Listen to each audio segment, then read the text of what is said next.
Umutwe w'intagondwa wa Al-Shabab muri Somaliya wavuze ko ari wagabye igitero ku modoka z'umuryango w'Uburayi zari zirimo abasirikare b'Abataliyani bahugura.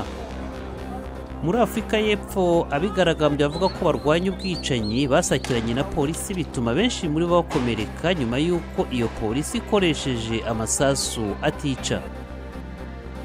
Hari ubwato bw'abarobyi bo muri Espanye bwafatiwe muri Gabon kubera ko ababurimo barobaga amafi batemerewe. Inzara n'imirwano bikomeje kuyogoza abatuye muri Sudani y'Epfo nubwo abayobozi bashyamiranye basinye andi masezerano y'amahoro. Naho madamu wa perezida wa Amerika Melania Trump yageze mu gihugu cya Gabon aho yatangira uruzinduko rwe muri Afurika, azasura kandi Malawi, Kenya na Misiri.